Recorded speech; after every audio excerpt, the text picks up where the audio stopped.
భీష్మక మహారాజు 5 కుమారులు ఉన్నా సరే రుక్మిణీదేవిని ఎంత గారాభంగా పెంచాలో అలాగే పెంచాడు. అలాగని అశ్రద్ధ చెయ్యలేదు, ఎక్కడ గాడి తప్పనివ్వలేదు. ఆవిడ ఎదుగుతోంది ఎదుగుతోంది ఎదుగుతోంది, యుక్త వయస్కురాలైంది, వివాహం చేసే వయస్సు వచ్చింది. అప్పుడు భీష్మక మహారాజు వివాహం కోసం సంబంధాలు చూస్తున్నాడు. అప్పటికే వీళ్ళ అన్నగారు ఉన్నాడుగా రుక్మి, వీడు రోజు క్లబ్ గడితే కానీ వీడికి తోచదు. అక్కడికి వెళ్ళాడు. అక్కడ శిశుపాలుడు కనబడ్డాడు. ఇంతకంటే గొప్పవాడు ఎవడు కనపడ్డా. వాడు శిశుపాలుడు అంటే ఉపాధ్యాయుడు అనుకున్నాడు. వాడు శిశువులను పాలించేవాడే కదా ఉపాధ్యాయుడు, టీచర్ ఏమో అనుకున్నాడు. వాడు వీడు పేకాడకూడలో ఓ పందెం వేసేసుకున్నారు. ఈ పందెంలో నువ్వు నెగ్గితే నా చెల్లెలు నీకు ఇస్తా, వీడి ఇష్టం ఇక్కడ. అందులో వాడు నెగ్గాడు. అక్కడ వాగ్దానం చేసేసాడు, ఇక్కడ మా చెల్లెలు నీకు ఇస్తాను. ఇక దానికి వాడు కట్టుబడి ఇంటికి వచ్చి రుక్మిణికి నేను మాట ఇచ్చేసాను, శిశుపాలుడికి ఇస్తాను, ఇక మీరు ఎవరన్నా మాట్లాడడానికి వీళ్ళ అని కంసుడు తండ్రిని శాసించినట్టే శాసించేశాడు. ఇలా శాసించచ్చా? ఆడపిల్లైనా మగపిల్లడైనా తల్లిదండ్రులు చెప్పినట్టు వినాలి, బాగానే ఉంది. ఇక అన్నగారు తోడళ్ళు మేనళ్ళు ఎవడు చెప్తే వాడు చెప్పినట్టు వింటారు. ఇక్కడ వీడెవడు మాట ఇవ్వడానికే? కనీసం అమ్మాయిని అడగాలి కదా. ఇప్పుడు ప్యాకెట్లో మాట ఇచ్చేస్తే అయిపోతుంది ఇక్కడ. అందుకే ఈ కథ నుంచి మనం గ్రహించవలసింది అదే. అనుకున్న సంబంధం ఒకటి, జరిగింది ఒకటి అనకూడదు. అనుకున్న సంబంధం తప్పుడు సంబంధం.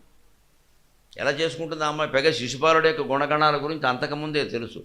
భగవత్ స్వరూపుడైన కృష్ణుని గుణగణాల గురించి ఇంటికి వచ్చిన అతిథులు సైతం ప్రశంసించడం ఆవిడ వింది. ఆవిడ మనస్సు అక్కడ అంకితం అయిపోయింది స్వామికి. మరొకరిని ఎలా వివాహం చేసుకుంటుందండి? అందుకని ఏం చెయ్యాలని మదనపడి, ఇది నా జీవితం, నేను సరి చేసుకోవాలి దీన్ని. ఎందుకంటే తండ్రిని శాసిస్తున్నాడు పెద్ద అన్నగారు, వాడు కంసుడు లాంటి వాడే. వీడిని చెరసాల్లో పెట్టేం సరే రాజ్యాన్ని స్వీకరిస్తాడు. తండ్రి ఏం చేయలేకపోతున్నాడు. తల్లి ఎప్పుడూ అంతే ఏదో మాట్లాడకుండా ఉంటుంది ఆవిడ. ఇక మన జీవితాన్ని మనం నిర్ణయించుకోవాలి, మనం నిర్ధారించుకోవాలి, మనం జాగ్రత్త పడాలి దీని గురించి అని ఆవిడకి చనువున్నటువంటి ఒక 70 ఏళ్ల బ్రాహ్మణుడిని, కులపురోహితుడిని అగ్నిద్యోతనుడు అనేటువంటి బ్రాహ్మణుడిని పిలిచింది. ఒక బ్రాహ్మణుడికి నిజంగా ఉండవలసిన పేరు అగ్నిద్యోతనుడు. ఏం పేరు అసలు! కనీసం ఎవరికైనా బ్రాహ్మణులకి పిల్లలు పుడితే యజ్ఞం చేయించి ఈ పేరు పెట్టండి, అగ్నిద్యోతన శర్మ అని పెట్టండి. చాలా కొత్త మాట. రుక్మిణి కళ్యాణంలో ఉండే చాలా ప్రధానమైన పాత్ర. ఇద్దరికీ అనుసంధానం చేసింది ఆయనే. ఆయన వయస్సు 60 దాటి 70 వరకు ఉంటుంది. కులపురోహితుడు ఆయన. చనువు ఎప్పుడు ఎలా ఉంటుందంటే తల్లిదండ్రుల తర్వాత ఆడపిల్లలకి వాళ్ళకి కులపురోహితులతో ఉంటుంది. ఇంటికి వస్తారు, వ్రతాలు చేస్తే ఆయన చనువుగా ఇంట్లోకి వెళ్ళిపోతారు ఆయన. ఎందుకంటే సత్యనారాయణ వ్రతం సామాన్లన్నీ మగాడికి చెబితే ఉపయోగం లేదు. ఒకటి తెస్తాడు, 6 మర్చిపోతాడు. అందుకే ఇంట్లోకి వెళ్ళి వంటింట్లోకి వెళ్ళి, అమ్మా నువ్వు గుర్తుంచుకోమ్మా, తెలుసులేంటే నాకు తెలుసుగా అని చెప్పి ఆవిడ చెప్పేస్తుంది సగం. ఆ పనులు ఆడాళ్ళకే చెప్పాలి. వాళ్ళకి అన్నీ పసుపు కుంకుమ సహా అన్నీ గుర్తుంటాయి. ఈ మొగాడు ఏమీ గుర్తుండదు ఇక్కడ. వీడు మళ్ళీ ఫోన్లో నోట్ చేస్తారు ఇక్కడ, టిక్కు అనేది హౌస్ అంతా. వీటి నుంచి తేవాల్సిన సరుకులు గుర్తులేని వాడికి పద్యాలు ఏం గుర్తుంటాయని నాకు అర్థం కాదు. అవి కూడా గుర్తుపెట్టుకోవాలి. మగాళ్ళైనా ఆడాళ్ళైనా బాధ్యత. ఖచ్చితంగా ఇంట్లో సరుకులు చెబితే నేను ఎక్కడో రాసుకోవడంతో పాటు ఎప్పుడైనా బజార్కి వెళ్ళినప్పుడు ఖచ్చితంగా ఆ కాగితం మీద రాసుకున్నామని ఒకసారి రాసుకుని మరలో పడేస్తాను. మొత్తం 32 సరుకులు ఉన్నా సరే పైగా ముందు సరుకులు రాసి వాడికి సీరియల్ నెంబర్ వేస్తా. సీరియల్ నెంబర్ అంటే దుకాణాల వరసలో. ఇలా అగ్గిపెట్టి ఇక్కడ దొరుకుతుంది, ఆనపగా ఎక్కడ దొరుకుతుంది, మళ్ళీ అక్కడికి వెళ్ళి ఇక్కడికి వస్తావా? ముందు ఇవన్నీ చూడాలి కదా. అందుకే ముందు సరుకులు రాసేసి ఓ చిన్న చీటీ మీద దాని మీద 16 సరుకులు పడతాయి ఖచ్చితంగా. అటువంటి 2 చీటీల్లో 32 ఉన్నా సరే రాసేసి వాటి క్రమసంఖ్య వేస్తా. క్రమసంఖ్య ఎలా ఉంటుందంటే దుకాణాల వరసలో ఉంటుంది. మా ఇంటి దగ్గర నుంచి కారు ఎక్కి బయలుదేరితే ముందు ఏది వస్తుంది, తర్వాత ఏది వస్తుంది, తర్వాత మళ్ళీ మొత్తం ప్రదక్షిణంగా ఇలా తిరిగి వస్తే చివరికి ఏది వస్తుంది. ఈ మొత్తానికి నాకు 3 గంటలు సరిపోతుంది ఖచ్చితంగా. కందిపప్పు మినపప్పు సహా అన్నీ నేనే తెస్తాను ఇంట్లో. For your kind information. మనలో మన మాట. ఏమీ ఆవిడ కదలాల్సిన పని ఏమి లేదు. పైగా ఆవిడ కదిలితే నాకు బెంగ ఏమిటంటే ఒకటి తెద్దామని వెళ్తారు, 4 తెస్తారు. ఎందుకు వచ్చిన గొడవ అదొకటి ఉంది లోపల. ఈ సమాచారాన్ని ఆవిడకి చేరేయకండి ఎవరో. అందుకే వద్దులే నీకు ఎందుకు శ్రమ అంటాను. అసలు విషయం ఏంటంటే ఒకటి కొనడానికి వెడితే వీళ్ళు 6 కొంటారు. అక్కడ అరకరం అమ్మయ్యారు. అక్కడ ఏవో కనపడుతూ ఉంటాయి. అవన్నీ కుదరవు. మన దగ్గర అవన్నీ ఉండవు. ఖచ్చితంగా కాగితం మీద రాయిందంటే పెన్ అంటే పెన్నే, మళ్ళీ పెన్సిల్ రాదు ఇక్కడికి. పెన్సిల్ అంటే పెన్సిల్, రబ్బర్ రాదు. రబ్బర్ నువ్వు చెప్పలేదంటే చెప్పింది ఆగదు, చెప్పంది ఉండదు. అది ఉండాలి క్రమశిక్షణ. అది ఖచ్చితంగా రాసుకుని వరుసలో పెట్టేసుకుంటే మళ్ళీ కారులో అలా తిరిగి వచ్చేలోగా 30 సరుకులు ఉండినాయి, 40 సరుకులు ఉండి మొత్తం ఉన్నాయి. అందులో బ్యాంకు పనులు ఉంటాయి, బజారు పనులు ఉంటాయి, ఎవరినో కలవాల్సిన పనులు ఉంటాయి, కూరగాయలు సహా సమస్తం ఉంటాయి. అవుతాయి, అన్ని పనులు అవుతాయి. నెలకు 2-3 సార్లు తిరిగితే మనకి బయట తిరిగినట్టుగా ఉండదు. ఆ దుకాణాల వాళ్ళందరూ దర్శనం లభించింది, గురువుగారిని సంతోషిస్తున్నారు, మరీ మంచిది. మీరు వచ్చారని స్వయంగా నేను తిన్నాడు, స్వయంగా మహాసహస్రవధాన్ని అయితే మొహం కడుక్కోడా అంటాను నేను. ఆ కూరలు తినేది నేను కదా, అవన్నీ మరి నేను వెళ్ళకపోతే ఎవరు పెడతారు? మంచిది, ఎవరు బాధ్యత వాళ్ళు. వచ్చాక ఆ సరుకు బాగుందా లేదా, ఆవిడ అబ్బో పెద్ద చీఫ్ ఇన్స్పెక్టర్, ఏ ఫుడ్ ఇన్స్పెక్టర్ ఆవిడ ముందు పనికిరాడు. ప్యాకెట్ ఇలా చూసి తీసేవతలు భారత్ ఇది పనికిరాడు. అందులో కల్తీ ఉండడానికి వెళ్ళేది, చిన్న పురుగు రావడానికి వెళ్ళేది ఏమి. ఆ విద్య వాళ్ళకి వచ్చి అది వాళ్ళకు వదిలేసాం, అది నాకు తెలియదు. తేవడం తెచ్చేయాలి, శ్రమ తగ్గింది కదా. ఇది గుర్తుపెట్టుకోవడం కూడా ధారణేనండి. ఈ పద్యాలు అనేటి ఎంతసేపు ఇక్కడ పద్యాలన్నీ గుర్తుపెట్టుకుని ఇంట్లో పనులు చేయలేదు అనుకో, ఇరుక్కి శ్రీ మహాలక్ష్మి పొరుక్కి పేడదేవత అని ఏదో అంటారు ఇక్కడ. అదే పొరుక్కి శ్రీ మహాలక్ష్మి, ఇరుక్కి పేడదేవత. ఊళ్ళో వాళ్ళకి అన్నీ చెబుతారు, ఏంటో ఏమీ గుర్తుండవు. అంటే ఇంకెందుకు ఇక్కడ, ఇది డిస్క్వాలిఫికేషన్, అనర్హత. అని జ్ఞాపక శక్తి అన్నాక అన్నింట్లోనూ మనకు ఉండాలి. చిన్న చిన్న విషయాలు కూడా అవసరమైన గుర్తుపెట్టుకోవాలి, లేని వదిలేయచ్చు. అంచేతన పిల్లల్ని పెంచేటప్పుడు ఈ సరుకులు చెప్పి రాసుకోకుండానే ఒకసారి రాసి చూసుకుని కంఠస్థం చేసుకోవాలి. జాగ్రత్త కోసం జేబులో పెట్టుకోవచ్చు కాగితం కావాలంటే. అలా అలవాటు చేస్తే వాళ్ళకి జ్ఞాపక శక్తి పెరుగుతుంది, పరీక్షల్లో అది ఉపయోగిస్తుంది. అలాగా వచ్చిన వాళ్ళు గుణగణాలు చెబుతుంటే వింది ఆవిడ. అగ్నిద్యోతనుడు అన్న బ్రాహ్మణుడిని పిలిచింది. అగ్నిలాగా ప్రకాశిస్తాడనమాట. మరి 3 పూట్ల అగ్నిహోత్రం చేసే బ్రాహ్మణుడు అగ్నిద్యోతనుడే కదా. ఆయన్ని పిలిపించి, స్వామి నాకు తండ్రి లాంటి వారు, మీరు నాకు ఉపకారం చెయ్యాలి. ముఖ్యంగా మా అమ్మకి నాన్నకి అంతకంటే ముందు మా పెద్దన్నయ్యకి ఈ విషయం తెలియనీకండి. అందుకే చనువుగా చెప్పింది ఆయనతోటి. నీకెందుకమ్మా, నేను చూసుకుంటా, నీ మనస్సు ఏమిటో నాకు అర్థమైంది తల్లి, చెప్పమన్నాడు. నాకు కృష్ణ పరమాత్మని పెళ్లి చేసుకోవాలని ఉంది, అందుకని ఆయన దగ్గరికి ఈ ప్రేమ సందేశాన్ని పంపించాలి, మీరే తగినవారు అని చెప్పింది. సాధారణంగా మనవాళ్ళు లవ్ అఫేర్లో పడిన వాళ్ళు ఎవరి చేత పంపిస్తారండి? ఏ బాధ్యత లేని రోడ్డు రోమియో ఇంకొకడు ఉంటాడు, వాడి చేత పంపిస్తారు. వీడు వెళ్ళి వీడి పంపిన వాడు చెప్పల మాటలు మానేసి వాళ్ళు అయినేస్తాడు అక్కడ వ్యధవేషం. వీడు చేసే ఆ వయస్సు వాళ్ళని ఎప్పుడూ పంపకూడదు రాయబారాలకి. ఆడపిల్లైనా మగపిల్లడైనా పెద్దవాళ్ళని పంపిస్తే అవతల వాడికి కూడా బాధ్యత ఉంటుంది. వాడు మాట తప్పుడు. పెద్ద ఆయన వచ్చాడు 60 ఏళ్ళ అయినా. అందుకని ఆవిడ ఔచిత్యంతో ఆలోచించింది. రోడ్డు మీద ఎవరో కనపడగానే పంపేలేదు, వరుసకి చెల్లెలయ్యే అమ్మాయిని పిలవలేదు ఆవిడ. పంపే విధానం అది. అందుకని ఆయనకి పంపించినటువంటి ప్రేమలేఖ ఎలా ఉందో, అందులో కేవలం మానవ సంబంధమే ఉందో మాధవ సంబంధం ఉందో మనం చూద్దాం. ఏ నీ గుణములు కర్ణేంద్రియంబులు శోక దేహ తాపంబులు తీరిపోవు, ఏ నీ శుభాకారమిక్షింప కన్నులకు అఖిలార్థలాభంబు కలుగుచుండు, ఏ నీ చరణ సేవలే ప్రొద్దు చేసిన భువనోన్నతత్వంబు పొందగలుగు, ఏ నీల సన్నామమే ప్రొద్దు భక్తితో తడవిన బంధ సంతతులు వాయు, అట్టి నీ యందు నా చిత్తమనవరతము నచ్చియున్నది నీయాన నానలేదు, కరుణ చూడు మా కంసారి కలవిదారి శ్రీయుతాకార మానిని చిత్త చోరా. ఇందులో ఎక్కడైనా ప్రియుడు ప్రియురాలు మాట ఉందా అండి? తెలుగు ఏమాత్రం వచ్చినా అర్థమవుతుంది. ఒక పరమాత్మకి జీవాత్మ పంపించే సందేశంలా ఉంది అది రుక్మిణీ కళ్యాణం. ఇది కేవలం స్త్రీ పురుషుల మధ్య ప్రేమ వ్యవహారం కాదు. ఇది ఇక్కడ భౌతిక వాసనలు ఉండవు, ఊరికే లెక్క చెప్పుకుందుకు ఉంటాయి అంతే. భౌతిక శరీరాలు ఉన్నాయి కాబట్టి ఉన్నదంతా ఒక జీవుడు పరమాత్మ కోసం పడే తాపత్రయం. అందుకని ఆయన వచ్చాడు. రుక్మిణీదేవి సౌందర్యవతి అని రాలేదు ఇక్కడ. ఆయన అంతకంటే సౌందర్యవంతుడు. వీళ్ళని వెతుక్కుంటూ రావాల్సిన అవసరం ఆయనకేం లేదు. భగవంతుడు ఎప్పుడు మన వెతుక్కుంటూ వస్తాడు అంటే తపన తపన తపన. నాకు నువ్వు తప్ప ఇంకేం వద్దు అంటే వైకుంఠం కాదు, కైలాసం కాదు, ఎక్కడా ఉండడమా, మన గుండెల్లోనే ఉంటాడు, అనుమానం లేదు ఇక్కడ. అందున కృష్ణుడు చాలా స్పష్టంగా చెప్పాడు, నా గురించి ఎవరైనా 10 మందిలో చెబితే నేను వాడి గురించి దేవలోకంలో చెబుతా, నా పేరు మీద ఎవరైనా 10 రూపాయలు దానం ఇస్తే నేను దానికి వాడికి 10 రెట్లు ఇస్తా.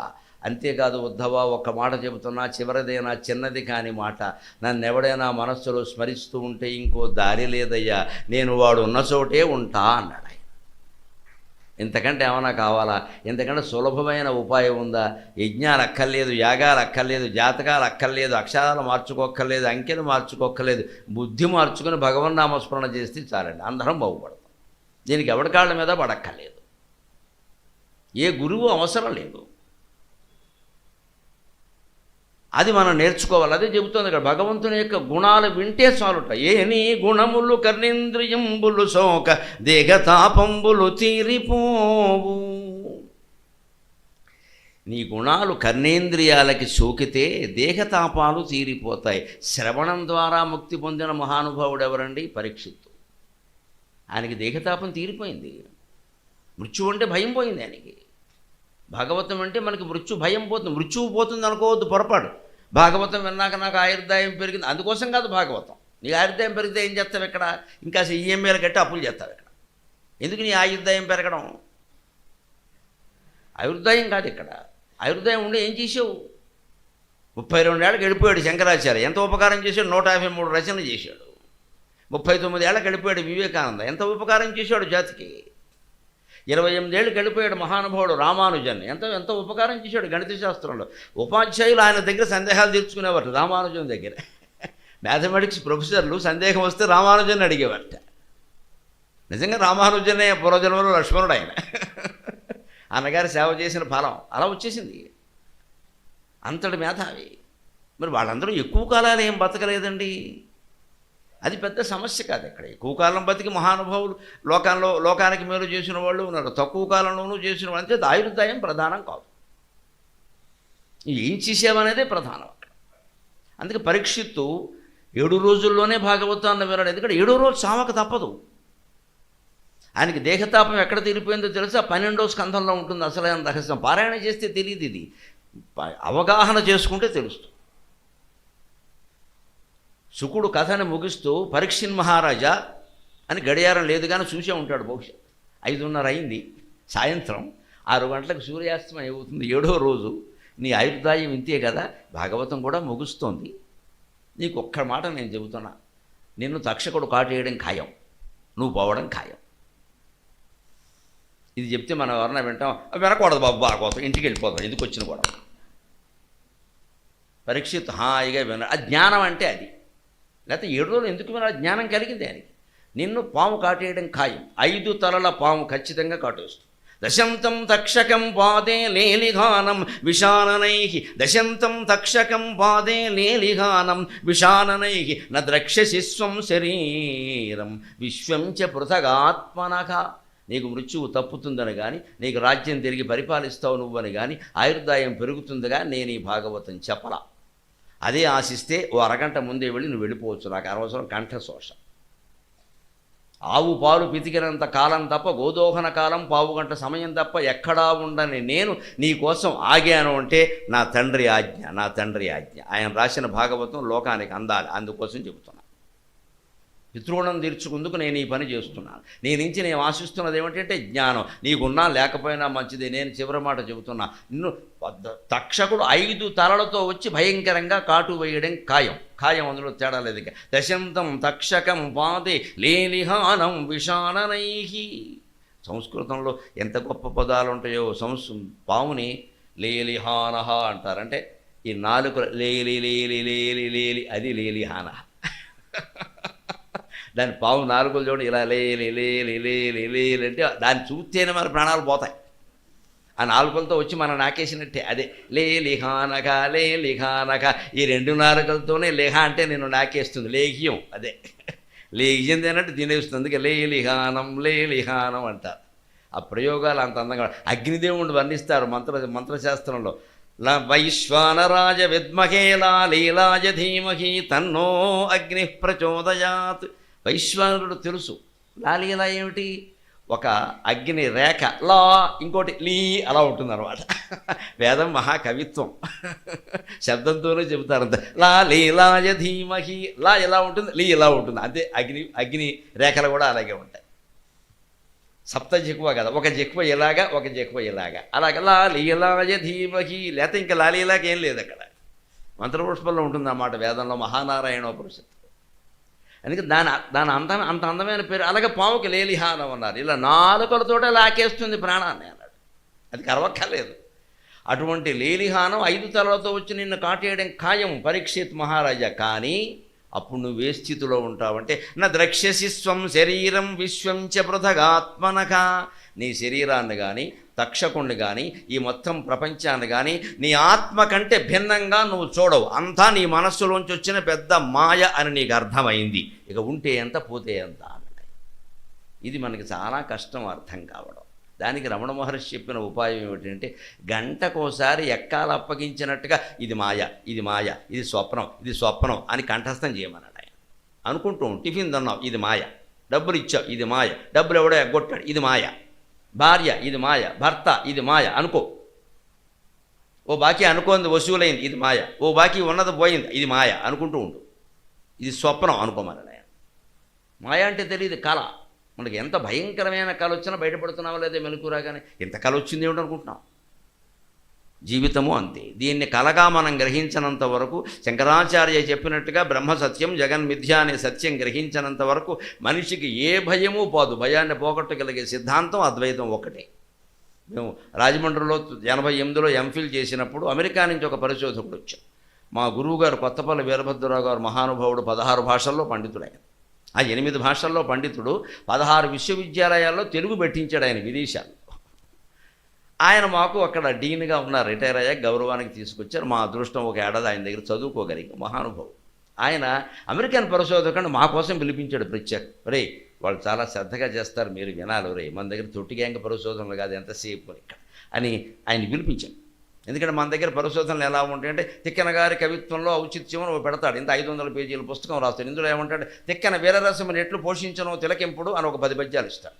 తిక్కన శృంగార రసమును ఎట్టు పోషించనో గమనింపుడు అని ఒక 10 పద్యాలు ఇస్తాడు. తిక్కన యొక్క కరుణరసమును మించుట్లో ఆయన్ని మించిన వారు లేరు, గమనింపుడు అని ఇంకో 10 పద్యాలు ఇస్తారు. ఈయన సొంతం ఏమిటంటే గమనింపుడు, తిలకింపుడు, మిగిలిందంతా ఆయనదే. ఇంక నువ్వు చేసింది ఏముంది ఇక్కడ? ఈ తిలకింపుడు, గమనింపుడు, పరిశీలింపుడు ఇదా? నువ్వు పరిశీలించి ఏమైనా చెప్పాలి కదా. ఏం చేయడండి, అంత బద్ధకం ఇక్కడ. దీని వీళ్ళందరికీ పిహెచ్డీలు ఇస్తారు. వీళ్ళంతా యూనివర్సిటీలో ప్రొఫెసర్లు అయ్యారు. నమశివాయ, చదువులు తగలబడ్డాయి. వీడికి ఏమైనా వస్తే కదా. పరిశోధన అంటే అది కాదు, ఇది అతను వచ్చాడు అని చెప్పి ఈ తిలకింపుడు గమనింపుడు కాదురా, వాళ్ళు ఎలా ఉంటాయి పరిశోధనలు వినమని. ఆయన వచ్చి ఏదో మాట్లాడుతుంటే ఆయన సబ్జెక్ట్ ఏమిటని అడిగాం. ఫియర్ అన్నాడు ఆయన. భయం అనే దాని మీద పరిశోధన చేస్తున్నట్ట. అసలు మన దగ్గర రాదు ఆలోచన. భయం, ధైర్యం వీటి మీద ఎవడ చేస్తాడండి. వెంటనే ఏమంటాడు, ధైర్యం అంటే ఉద్యోగం వస్తుందా అంటాడు. ఇవి అదొక ఉద్యోగం కావాలి, ధైర్యం రావక్కల్లా. ఉద్యోగం వచ్చాక వీడు ఉరేసుకోవాలి. వాడు ఉద్యోగాల్లో ఉన్నవాడు ఉరేసుకుంటాడు, ఎందుకంటే ఉద్యోగం ఉంది, ధైర్యం లేదు.